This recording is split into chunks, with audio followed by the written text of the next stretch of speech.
keep putting Black characters in these roles that are imaginary roles. So it could be anyone, except it doesn't use our trauma, use our experiences in those spaces. So then it comes off tone deaf every time. What about the Tyler Perrys? No, we're not going into it. That's all I gotta say about that. This is why this happened. We didn't push record yet because I'm not funny. No, we're rolling. Oh, so don't please, Mr. Perry. I might need your studio one day. I'm sorry. This is a public apology. already. No, seriously. But yeah, no. So I'm really excited to be in this field where it's nothing but writing and creativity and being authentic to our stories and our community. So all the work I've been doing is really holding true to that. So, I mean, and that's not to come shade. Now I know we're rolling about the other show. There's no shade to the writers and producers of those shows. I respect you greatly. No need to burn bridges when they're just rope right now. Like you have said something there. I mean, I get that we all have our own creative flows, and I'll leave it there. Yeah. So since I did not let you know that we were recording, that was when you crazy. said Tyler Perry. Wow. Set you up right for that one. Hello. Welcome to the Shells brand. Thank you for being here with me today. And I would like for you, I always allow my guests to introduce themselves. Okay. That way you share as much or as little as you'd like. That's good. So tell the people who you are and we'll dive right into it. Cool. Hey y'all. My name is Nicole Brown. I am the communications director of the African American Atelier, as well as the founder of Word of Mouth Co-op magazine. I am a writer, a creative, a supporter of writers and creatives. I love to uplift other artists, community organizers, anything that can bring us together. That's kind of my jam. I think it's so great that I met you because it really happened in a space where I was like, I want to learn different things, be in different spaces, and kind of see what community feels like, or jump out there and leap out there and try to gather some. But in meeting you here in this space, first of all, I didn't even know that the Atelier was in here. We here with it, and with seeing you do your thing and be in this space. I guess, how did you land here? How did I land here? Wow. It's going to be similar to what you said about things happening for a reason, like you being that headspace you started off in and us meeting, right? Yeah. It starts with me coming to North Carolina. Okay. I left Virginia, coming to North Carolina with my wife to slow down and to figure out how to be authentically ourselves. We got married during the pandemic, and then, we're frontline workers. So the second year of the pandemic, it rolled on. And as it rolled on, I think it was year one of our anniversary. And, everybody was like, happy anniversary. And I felt like me and my wife did a really good job at being really good adults with bills, really good roommates with bills, because it's COVID. You can't go out. You're not a newlywed couple. You are just, it's the same thing that happened the day before, except you happened to get married over the weekend, because it's still COVID. And so that year, me and my wife, that anniversary, wrote a list of things individually and together that we wanted to accomplish, goals, admirations, inspirations, things that would make us feel fulfilled. So for me, it was like, oh, I miss going to football games and just having popcorn, or I miss going to a baseball game, or my wife was like, oh, I never went to basketball, just things, going to aquariums, going on walks, whatever that looked like. We wrote a list. And based on that list, we said, okay, can this happen in the area we're at right now? And it couldn't. For my wife, it was, hey, I really, really want to get a secondary education. And so she came down for A&T, and I supported that. Shout out to because I loved Greensboro when I was here. I was at Aggie once upon a time. Okay. Short while. I didn't finish at Aggie, but I started at Aggie, so Aggie pride. Yeah. But yes, when I came down here, I said to myself, because I always worked in the nonprofit sector, I was like, you know what? I miss working in the arts. I miss working with creatives. The first nonprofit I ever worked with and participated in, I was a youth. It was called Teens with a Purpose in Norfolk, Virginia. It uplifted youth's voices and basically amplified them. This is kind of the inspiration for the magazine. Honestly, it's one of the biggest inspirations for the magazine because it was a moment where they told kids, hey, I actually care about what you want to say and I want to hear what you have to say. And you know what? Here's a mic so everybody else has to hear what you have to say. It's so empowering to have that. And I don't think we have that as much in the adult sphere. And so, but it was me around creatives, and then nonprofit as an adult, it was medical. It was, like me working at Planned Parenthoods and things. And I was like, you know what? In North Carolina, I want to get back to the arts a little bit. I need to recenter. I need to find where stress is not residing in my body. Okay. And I found it in the arts. I worked at a different gallery. And I actually worked at Green Hill, Center of North Carolina Arts, right down the hall. And I happened to walk down the stairs one day. One day I decided to be healthy and say, you know what, I'm going to take the stairs, not the elevator from one floor. And I passed the African American Atelier, which I had no idea about as well. I was searching for a community. I felt really by myself in Greensboro. I knew that from my previous time in the city that it was a little bit cliquey. Like you had to know somebody to be in certain groups and things, and you had to be in the right space, the right time. And so I found the space, and I met Miss Barber, who is one of our amazing docents. She is one of the hearts of the African American Atelier.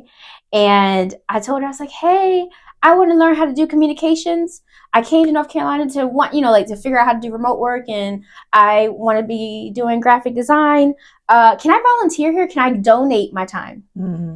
I was not looking for a job. I said, can I donate my time? I already do development somewhere else. I just want to help out, I want to volunteer. Yeah. A couple months later, I got a call from Jocelyn, the gallery director, and she was like, hey, I really need to give you a job. I really need somebody who will be on our social media, somebody who can amplify our website traffic, et cetera, et cetera. And I was blown away, and I took the job. Absolutely. Yeah, I took the job, and it was remote at first. It was completely remote at first. And it was part-time, so I had multiple other positions.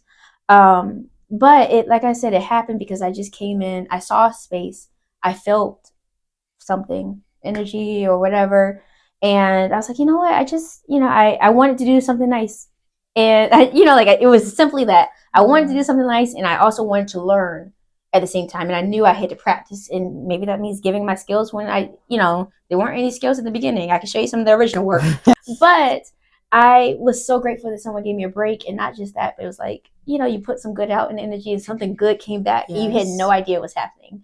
And it spun into this really big and beautiful thing at the atelier where I'm able to interview creatives. I'm able to meet new artists. I'm able to go on social media and find new artists across the world or even, the country, and just bring them to the African American Atelier. And it's so fun to revitalize the organization in this way.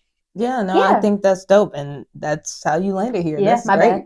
Bad. That was wordy. I want you to tell us more about the magazine, because you made mention of that and how that's been impactful in community for you. So so word of mouth. Co-op magazine is a co-op first and a magazine second. I think it is more of a co-op directory, like people who are in the co-op. Yes, Shell's brand is in the co-op. People have donated articles, photos, ads, things, resources, scholarships. People who want to give back just to give back. People who want to share knowledge just to share knowledge. People who want to share their creativity just to express themselves. Poetry just because, writing just because, just so someone can put eyes on your work. And to show validity in the small things that we do that bring us joy. And so it's a community-centered magazine where it is completely volunteer-based at this time. And everybody submits art. They submit articles. You can kind of submit whatever you want. Think 2000s, 1990s lifestyle magazine, except everything that's in it is an organization or business who supports community. I think that's a dope, still, like when you told me about it, a dope concept. Like we're gonna plug that in, like we're gonna give you all the credits and shout outs there. Shucks. But no, it is, if you haven't, check out Nicole. Of course I'm gonna insert her social media, but yes, really, really great person if you haven't noticed yet. But yeah, as we dive into this, I guess I want to know more about how you grew up. I advocate for youth and things like that. So let's talk a little bit about your youth, your upbringing. Cool. Did you encounter any mental things or any in becoming who you are, and did you navigate early on like mental health things and wish that you had like advocacy for that, or did you have support in that way of? That's a great question. So I did grow up in a 2-parent household. My mom's a doctor. She's a pediatrician in the 757 Hampton Roads area. I have 3 siblings. And so I'm the youngest. I'm the baby. Oh, I love that. I love that for me, huh? And I you can't see because how this shot is cut, but I actually have a very chronic and severe eczema, and it has caused me to have self-induced vitiligo.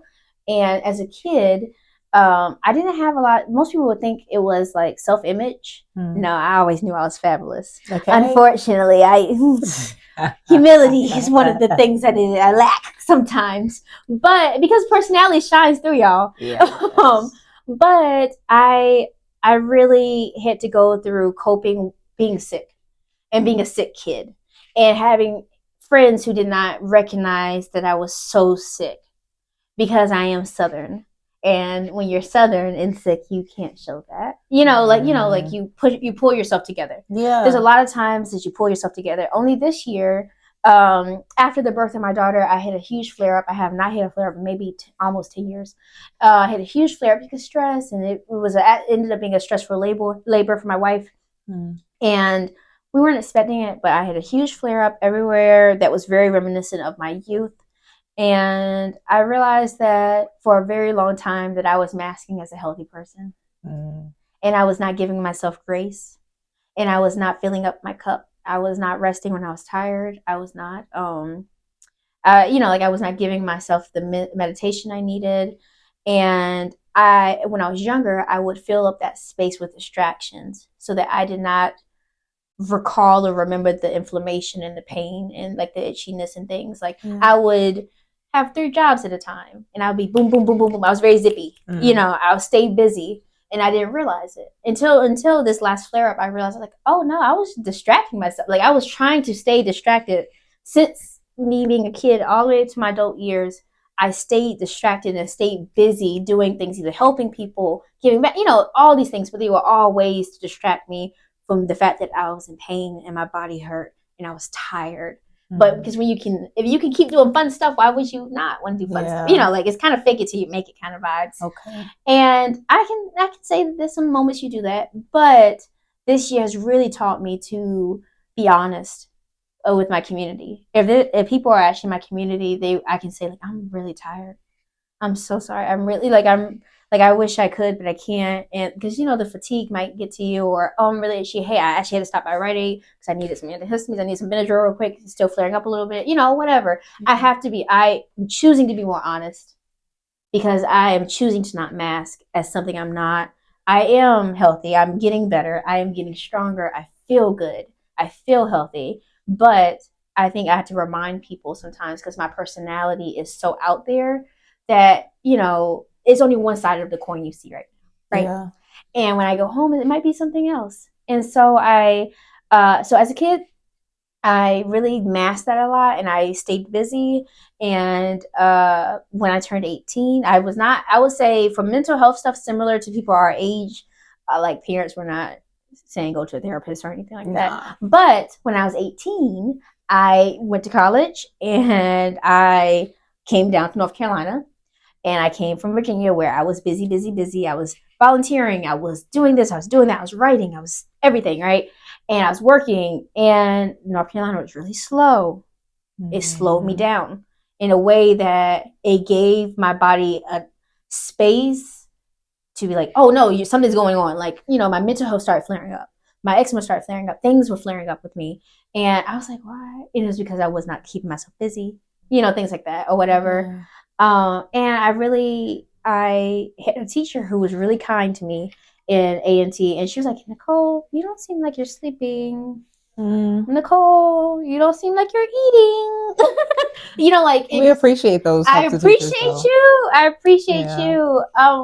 And so, I really appreciated that, and she had encouraged me to go to the school mental health facility, and I did. I started doing therapy and doing that weekly, and then when I transferred, I continued it in my following college or whatever, and thought it was really important and made a really big space for myself. So over the last 10 years, it feels like I have been really trying to work on my mental health because of that, and that goes with all the things. I'm happy to say that I'm coming out. I know it's not like an end goal for mental health, but I'm coming out of this and I'm seeing sunshine. So that means that there's something on the other side, I guess. Well, I guess you did express like how that impacts how you show up or your identity in ways. And so I can't imagine that. And it's something that I was happy that you were comfortable in sharing. Because I don't know, sometimes people just won't ask questions. So it's good to have conversations and know from that standpoint how you've navigated that. Yeah, and I think that's the thing is a lot of us don't speak out about the things that are going on in our lives. Yeah. And I realized that is inherently anti-community. If you don't let people in, if you don't tell them that things are going wrong, or even if it's something like, oh, I wish I wasn't so itchy, or oh, whatever it is, if you don't tell people, sometimes they would never know. And how your community. Yeah. Sorry, I didn't mean to. No, yeah. You're completely correct, my friend. If they're there, like lean on them. And that's something in building and being new to that is because when you're used to doing things by yourself, we were talking about that, like, but you can't, like, there are literally things you can't do by yourself. You're going to need that support. You're going to need that team to lean on. And so, lean on. But I think that's the moment you have to choose. And it's a moment you have to be intentional about, because I think you should let things play out how they play out. For me, it was like similar to, you had asked me before we started rolling, how were things going? And I was like, well, I've done everything I can do that I can do. And now is me needing community, making sure that this is an important aspect of the work I'm doing, right? And that's also something that I've learned this year or in my life. It's like I had to do all the things I needed to do. You do all the things you can do for yourself, for your mental health and everything else. And there's a moment you just kind of have to put your hands up and be like, we got to see how this plays out now. Yeah. Like we just have to see how things play out and let it be, and then just be present. Yeah. And so this is where I'm at now, in the present state of like, things are just happening around me. Yeah. Letting go of that control factor, I think has been major in my growth and my healing process in general. But yeah, it's good. Like, and that takes so much off of me. I can breathe. You didn't realize it. You thought, oh man, I just had to do it. I just had to do it. No, but it feels so good to know that there are people who are able and people who are talented that you can give access to, and that task is no longer on you. Like, you could have, but you also could just make edits. And it feels good when you have people that want to be there and support you in that way. Like, excuse me, because in a major way of how you showed up, in like me not even knowing what I want, I'm like, I don't know. I don't really know what I'm doing. But you helped me in that, pull that out of me. Like, okay, so let's brainstorm. What are we doing? Like, it's true. I don't know if you ever saw, what is it? Natasha Leo. What is have you know the girl? She's red hair. She used to have a voice that sounded like a cigarette smoker. She was in like, but I'm a cheerleader. But basically, she was like, is a skit with her where it's like, no, you're gonna do it. Yeah, I'm gonna do it. And it's like this back and forth kind of thing. I've been trying to have this energy this year that is encouraging people to follow their most authentic paths. And that means that when I hear someone talk about their dreams, I'm going to say like, oh, okay, let me see how I can help. Oh, I know somebody. Oh, I know this place. Oh, what about this? Have you talked to that person? And just trying to help out, because it's not hurting me none. Right. I know a lot of people in this world. It's not hurting me not a bit to say, you could call that person or this person. I'm not saying they're going to answer. I'm just saying. To be real, like I can't. But that's also the thing about the Co-op magazine is not. This is word of mouth. Is more forgiving than just saying, oh, community is X, Y, Z. Is not factual. It's a concept. It is us asking people, what does community mean to you and look like to you? And also coming in a more forgiving kind of idea where if someone is presenting in this magazine, it's them saying, I either am all about community or I'm really, really, really trying to learn. This is me giving back to try to make the first steps. I'm trying here. And I think we need to be okay with more people saying that. Yeah. And not feeling like, because when I jumped into this of, okay, this is what I'm doing, I'm trying to advocate for this, and then meeting you and you sharing your experience of, okay, well, I was doing these kind of things in my youth, then I felt not so alone. I'm like, oh, there are people that have been doing and putting in the work, for this. And so, again, in building community, you come to know things like that and align with the people that are going to push you into where you need to go. Maybe you've not shared this, but who or what has been your greatest source of inspiration, I guess, personally and professionally, in this journey?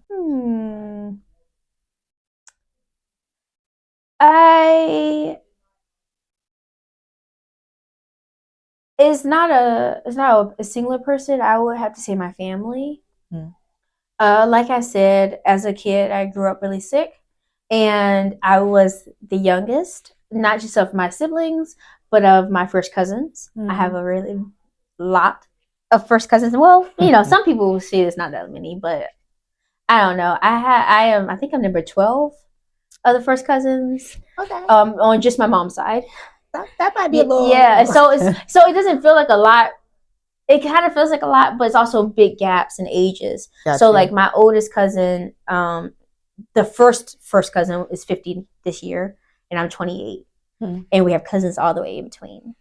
So I have, because people are different ages when they start having kids. They were 20. There's a 15-year age gap with my mom's siblings, and so I grew up with a big family, and I grew up being the little one, basically, right? Okay. For a long time.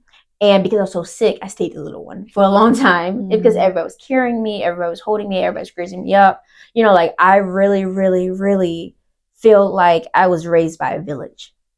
And I think that has really impacted me because they will even tell you, I was always asking questions like, why did you do this? Or how did you feel when you got married? Or I was just curious. I was a curious kid.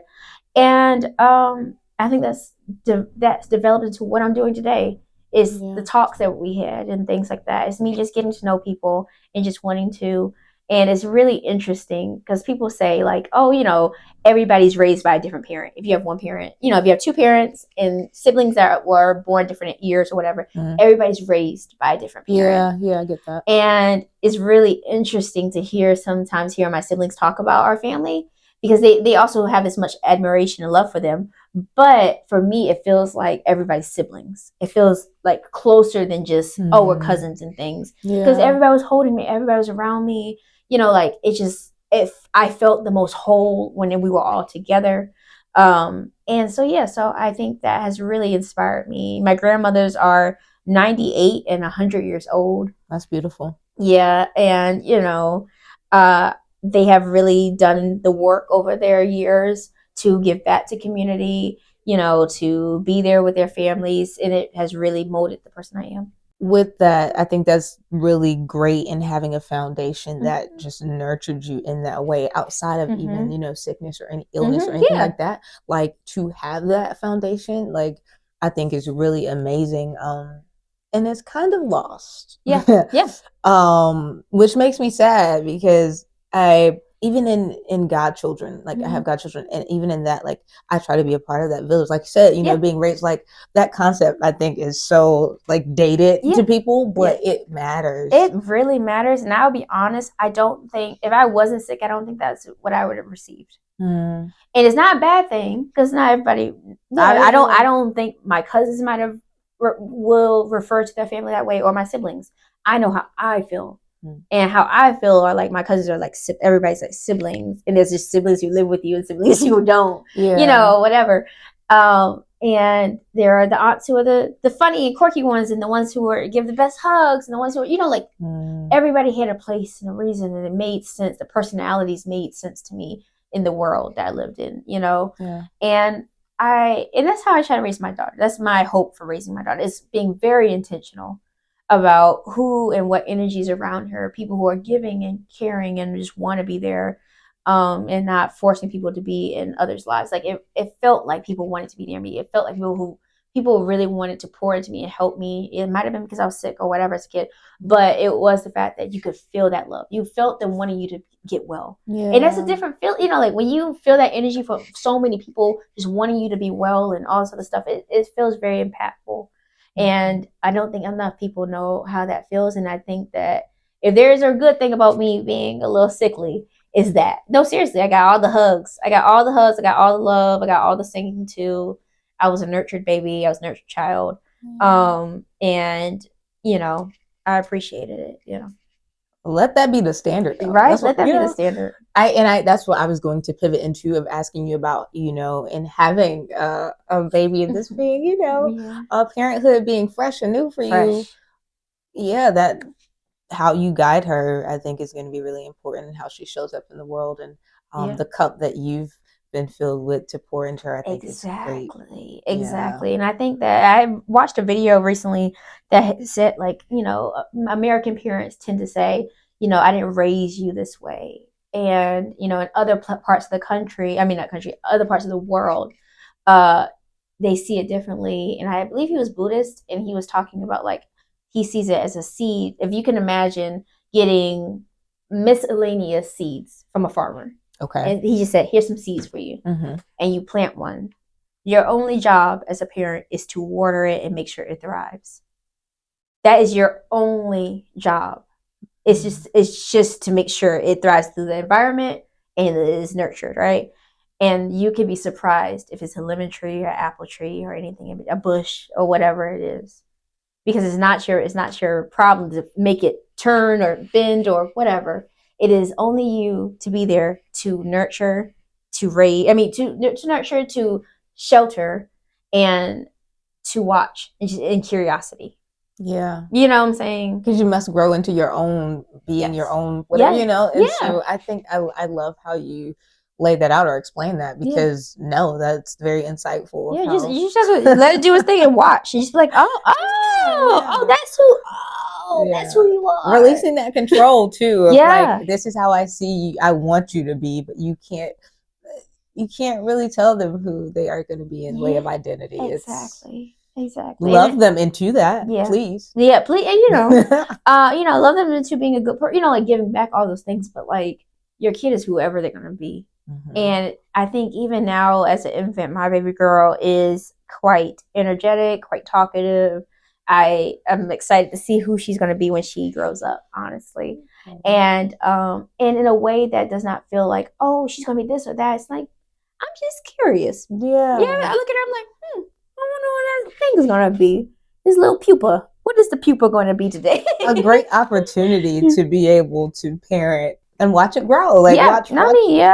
And so it's been beautiful, and also it's made me have more understanding about parenthood, and my outlook has not completely changed, but changed a good amount, because I realized that parenthood itself is a choice.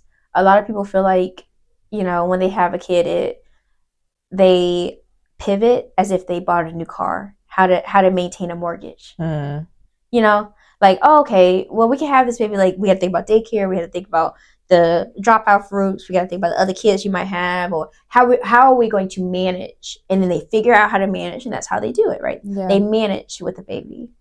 And I think the difference is, it's been really tough, because I've had to shift my workflow to make sure I feel like a good parent, but also get everything I need to get done. Is way more important to me to shift my world around protecting this little tree, this little seed, you know, being like, okay, water. Okay, let me get some water. Shelter, water. Let me get some water. Oh, she looks cool. You know, like, whatever. You get what I'm saying? Like, you know, whatever. And because the thing is, it's like, it is a choice. And if I feel like if you wanted to be a parent and you wanted to be there, you wanted the baby, then you should choose those things, and you should make those choices that are more geared to their happiness and their fulfillment in a way that's organic to your own.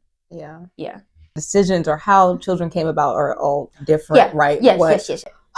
Please know that if you don't want to be a parent, please don't set your future children up for therapy. If you don't want to be a parent, no one needs to not like their kid, you know, because the people who really didn't want to be parents, is fairly clear in their parenting. Either they are people who have nannies, they never see their kid, or the people who end up being a little neglectful or abusive because they have resentment. And that just goes into generational trauma. So as you show up as a mother, as a, you know, professional creative, all these things, What future changes would you like to see in the art industry or regarding representation and inclusivity for women? Yeah, you can. Yeah. I would love to see more digital work. I would love to see more illustration, more classic animation. I think is coming back, and I think it is showcasing people's authenticity and originality again. It is feeling less gimmicky to have people have, when I say animation, I'm talking like cartoons from the 90s, Cartoon Network kind of animation. Like those were creators, those were writers. And also, this goes back into me saying I think writers are going to have a lot more power in the industry in the future, and that's what I hope. That the creators and the writers have a lot more power in the industry like they used to have some more leverage to make sure they get paid equitably and everything else. Yeah. But I really, really want to see more of traditional illustration. Like I said, I see it coming up. Traditional and graphic, like in digital illustration. Okay. Because it's something about it for me personally. Like and we're also starting to see it more in gallery spaces because it is valid art. Yeah. Like if Mickey Mouse can be in somewhere and we already know I don't know if people know the implications. Hold on, you're trying to get me. You know they love that Mickey Mouse. Oh yeah. I'm not trying to mess you up because I could. I've been through a Mickey Mouse. P.S. Y'all, this might also need to be cut. Because I'm not trying to take y'all down the rabbit hole, but no, please. But if y'all didn't know, Mickey Mouse was based on blackface. It's crazy, like the things that you didn't know if you actually look into it, and also how you think about a lot of. Me and my wife talked about this the other day. A lot of media, like Jungle Book, we see the more jazzier animals or the purple people or the blue, like we always the purple, the blue, or the yellow ones. You get what I'm saying. If you know, you know. If the color, everybody, if the ones who have liked cartoons and illustration know what I'm talking about. Yeah. We've always, as people of color, we have always related to the colorful people. I don't know why. It made me roll my eyes so hard. I'm like, oh, I hate that first. Like it'll be the green one. It's like, oh no, she's definitely black. But I really, really want some more authentic creations that showcase our stories, that uplift our stories, that show our experiences, that aren't gimmicky, that aren't just trying to, have people laugh at our trauma and our experiences, but to have them feel it. The same way that we used to feel it in the 80s and 90s dramas and sitcoms where there was moments. There were hard and heavy moments, which is fair. I think that shifted so much because people have said, or producers and things have said, like, this is what people want to see. But if you're not having black writers, artists of color, queer artists, queer writers, etc., then you are just saying, oh, just put a black face on top of it. Yeah. They don't even know it's watered down. That's the sad part. They don't know it's watered down. But like I said, I think I told you this before, that I believe that if you are not intentionally inclusive, you're unintentionally exclusive. So that doesn't always mean, and this is also one of the things about a word of mouth co-op. This is about the coming in a forgiving kind of modality, right? Because just because your organization or whatever seems exclusive, that might have not been your intention. My question to you is, what are your intentions? Start there, because if that wasn't your intention, then we could talk about how we can expand. What do you want this to be? Oh, you wanted it to be like, okay, cool. So we can find ways and that means authentically and organically that way. And that's something I've done here at the African American Atelier, because when we first started, that's kind of one of the first things Jocelyn said, like, I want to branch out. I want us to be more known, but also in a more inclusive space, because a lot of people thought that the African American Atelier was exclusively for African American artists. I asked people, what are your intentions? And that's also the people who are in our magazine. Like I actually make a point to have interviews with them and have meetings to say, like, to make sure we're on the same path. Because there are some people who have really big dreams and they see resources and say, like, oh, I need these resources. And they try to do whatever they can to get it. And I'm not mad at you for it. This world is tough and your dreams are important. But the people who are within the co-op aren't those people. The people who are in the co-op are like, you know what? I would do this even if I didn't get paid. I wish I could get paid. Those are the folks that like I wish I could get paid, but I would do this regardless because this is something that's important to me. Or this is an important resource. This is an important thing to give back. But like I said, it's about intentions. And so when I first started, I had told Jocelyn, like, hey, I looked through all the gallery photos and there's people who are not Black here. There are white people who've curated here. There are the poetry stuff that's been here. She's like, yeah, we did everything. And I was like, oh, okay. And it shows how marketing needs to update, first of Constantly. all, because it's all about how you word things for people to completely understand what you're about. And so I think because it was a little vague in the beginning, people were just like, oh, African American, oh, but it's always been a place for everyone. Over the years, you can look through the history and see there's always been a place where everyone was always welcome.